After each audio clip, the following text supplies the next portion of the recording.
No, I mean, he's really not up to game speed at all. He hadn't played a game since Rutgers, so I mean, he'll know, what to do, how to do it. We'll have to see that. He's going to have to sharpen up his tools a little bit.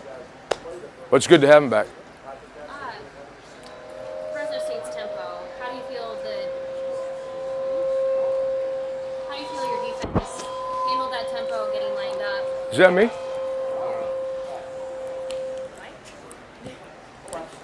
Oh. The tempo? Yeah, the tempo. How do you feel your team did getting lined up? Well, we really didn't get a ton of tempo. I mean, they lined up on the ball. I wasn't pleased with the first series. Other than that, our guys did a good job. And two things. Number one was just, getting the call, communicating with one another, that change of personnel group, signaling to each other. So the first series was okay. And I think it led to some plays that they had in marching down the field. Because I want to say it was might have been a 12-play series. And I thought we were fortunate in them not making that field goal. I think, to this day, if they had kicked that field goal, it might have been a different story because of the whole mental aspect of the game. But it wasn't, and we picked things up. When you want to see tempo, you'll see tempo when Oregon comes. That'll be real tempo. What do you think you can see from Wyoming? Is going to be kind of the opposite of the spectrum? No. Wyoming is a really good football team, and I'm not trying to blow them up. I showed two of their players to our team. I showed them the quarterback, Josh Allen. I always just say his name wrong. Josh Allen. The kid's 6'5", 221 pounds. He has got a gun for an arm. And I don't know how much you've seen of him, but he was very, very impressive. He's really good when he rolls out to his right also. Doesn't even set his feet. Snaps that wrist off. He made a 45-yard throw on the run last week. And accurate. And then he makes some field side outs. He'll pump and then he'll come back and have to reset. He really looks like a very, very polished quarterback. I can't believe he's just a redshirt sophomore without a lot of playing experience, at least in a big arena. He went to junior college. And then the other kid, Brian Hill, the running back, 6'1", whatever he is, 6'1", he's a little over 200 pounds, but I don't care if he's 5'7", 165 pounds. He has got a heart of a lion. I mean, he runs hard, he pushes the pile. I put a clip together for the team today when we went through the scouting report and that, and he's got great balance, great toughness. He does not go down. You're not throwing a shoulder in there. I mean, this is going to be a lunch bucket game with a quarterback that can not only deliver the ball, but he also will beat you with his feet. He loves scrambling straight down the middle. If your tackles do not press the pocket to his feet, he will take off. In fact, the last score in the third overtime, he had rolled out to his right. They covered it up completely. He reversed field, and then he even had to kind of do a little bit of a zigzag deal and got in the end zone. So he is really a big factor for them. And they just look different. You can see the same guys in their uniforms, like their tight end, 88. You see him out there last year, and then you see him. He's thicker, he's bigger, he just looks stronger. They're playing stronger. They played a very disciplined, very sound game. I don't think Northern Illinois, I wouldn't have called them terrible. I'm sure they probably think that they, didn't play well, I would think. I don't know, but, I mean, they played well. They played, toe-to-toe with them, but Wyoming made a ton of plays. And it didn't start off good. That quarterback threw an interception early on a bad throw and then just came back. It was like 19 of 23 for 245 yards maybe and 2 touchdowns. And the other kid, the running back, Hill, had 33 carries for over 200 yards. So let's go. Mike mentioned running to the ball by the defense, and I think you might have Saturday. What fuels that, or why is that different? Running to the ball? Yeah, just all the defenders. What's kind of Day one, we tell them the same thing. We tell them the same thing at fall camp. We tell them the same thing in spring. If you don't have to know a thing about our defense, it's always effort, and effort is pursuit and getting to the ball. If you can't run and you don't run to the ball on every play, then you can't play for us. We'll replace guys. you guys chart that? Yes, vicinity somehow? it's called an L, a loaf, and they get a When they don't. yeah, they get a -2 in productivity. We have a productivity chart that gives them credit for tackles, assisted tackles, pass breakups, interceptions. If they score, if they fumble recovery, cause a fumble, those are ways to get points. But then the minuses are missed assignments, critical errors, missed tackles, and loafs. And we'll punish them.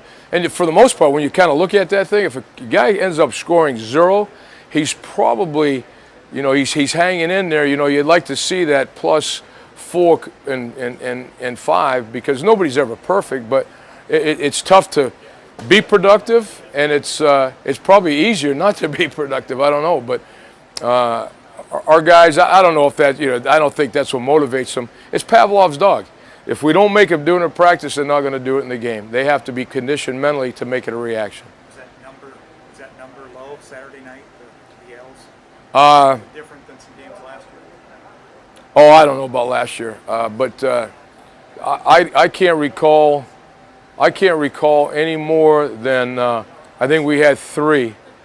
So that's 11 players on the field with like 70 plays. So that was pretty good. Having Nate back, just from a communication standpoint, being a leader on the team, being captain, how do you think that will help the defense this week and going forward? Well, it'd be good as long as he continues to communicate correctly. Well, it's kind of interesting. Kyron was very boisterous today, and continued to communicate well. To me, a noisy defense is a very good defense. If your defense will continue to talk and chatter before the play, during the play, you got a chance. It's just like, the easiest way. I don't mean to put this first, but the easiest way to explain it is in pass coverage. If a player will get used to talking a route, number one, I know and he knows that he sees the route, and then what his movement after that is and responsibility will be. But then it talks to the underneath coverage. He might be passing it to somebody on the other side. Simple thing like saying run and saying pass. When the ball's thrown, guys would back to you, ball, ball, ball, ball. But if guys will communicate, things are really easy. But a noisy defense is a good defense. And we're getting better at that. But we need to continue to improve in that. After watching the film, Lamar, what did you think of his play, his debut? Again, I thought he started out a little bit tentative. I thought that he picked it up as things went on. There is no doubt in my mind that he is a good football player, a good athlete, and more importantly, he wants to be a good football player. And we'll continue to see more of him along the way. And we're not going to hand anything to him. He's going to compete just like everybody else. But I think what's important for a freshman in the secondary is that you can learn by fire, but at the same time, you want to make sure that they always have confidence. Because even veteran corners, if they lose their stinger, it's not a good thing. And that's not him at all. He's a very confident young man. When Nate wasn't out, without Nate Saturday, who did the talking? Who kind of did the ramrod? Kyron did a great job. Aaron Williams did a good job. You could see each other. I love it when, I don't like it when there's, somebody's not lined up right, but you could see guys just physically jumping up and down, waving arms, telling them, so all that stuff is good. Now, at the same time, it's just like anything. When you get in a group conversation, I grew up in an Italian household, people talking with their hands and talking loud, and as conversation went on Sunday mornings after church, the conversation got loud. I could never figure out who was saying what, but you've got to lead in the order, but at the same time, and we've got a way, that we go about, setting the front, making coverage calls, and then, so on and so forth. But like I said, more people that talk, the better, but it has to be good talk. Well, go ahead. Targeting, the emphasis on targeting over the weekend. What are you telling you guys this week? Or have you guys been talking? Our methodology of tackling, we have a strike zone from the shoulders, from the armpits to the knees. It should never be a factor. The The thing that's going to always get you is when the offensive player lowers their head. And the fault still lies, and the onus still lies to the defensive team. And I don't know where to go with that. I think it's a good thing. You shouldn't hit people in the head. It's been proven that getting hit in the head is not a good thing to do. So I agree with that. But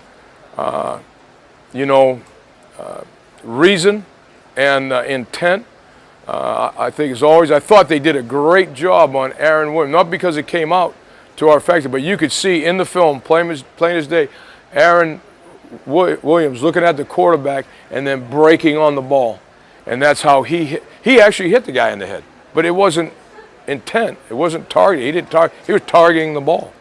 So two bodies collided. It's a moot point, but the one on the sideline with Luke, he had his hands in front of him to push the quarterback out. He didn't realize what he was doing, and you could see his chin go forward, and the crown of his head hit the quarterback in the side of the head. If he had just performed our tackle and went through his hips and legs, he would have been okay.